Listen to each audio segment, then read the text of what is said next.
Quinny Cantero, PYX106, 1-800-LAW-1010, 1-800-LAW-1010.com. Our buddy Paul Harding from Martin Harding Mazzotti on the phone. You guys all opened up yet, Paul? Or are you still playing it safe?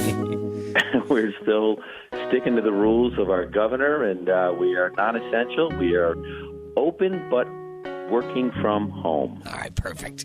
So I saw this lawsuit. I'm going to try to bring it full circle to what people are going through right now in the pandemic. But there's a lawsuit. I think it's a civil. Well, you can tell me a class action suit, but it's.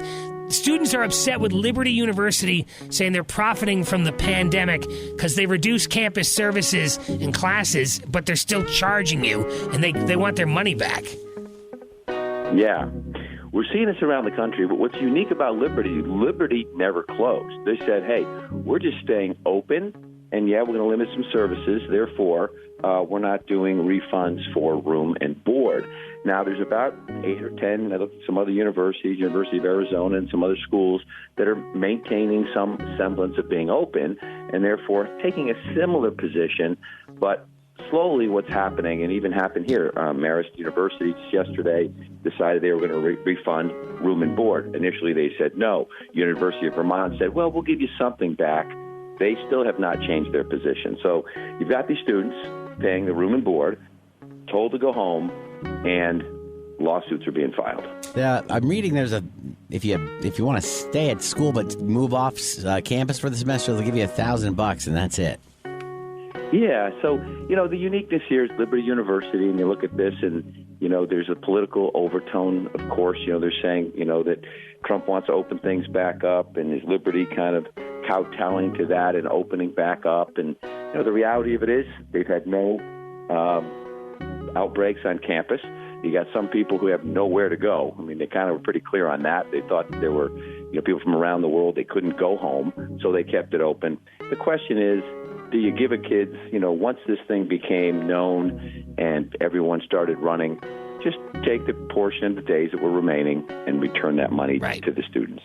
Now, on a much smaller scale, like the classes I have some of my kids enrolled in, like drama classes and stuff like that, which obviously can't go on, they're offering online versions of those classes, and I don't want to pull my money. Are they passing them off for the same price, too? Yeah, that's the thing, Paul. Like, is it okay to just bail and say, hey, I want the the money for those 8 classes? I want to help out your local business. I do, right. But you got money. You got to save money and spend it on stuff. An online drama class at home is far cry from the 6 hours she should be spending on a Saturday. Can I legally take my money back?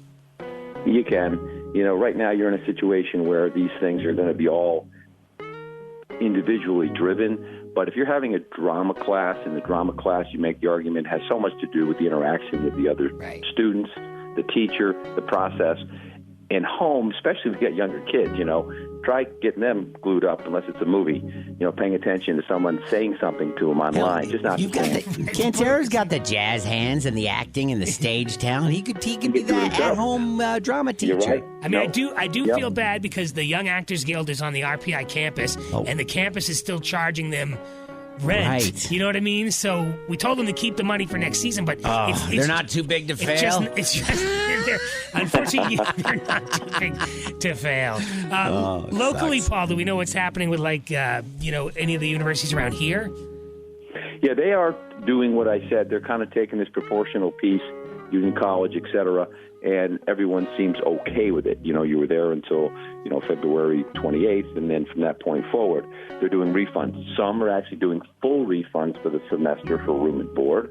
And again, they're keeping the tuition money because they're going online. Right. These are 20-year-old plus students who can do that. Miss the experience? Absolutely. Senior year on college campus? My gosh, right? That was special times.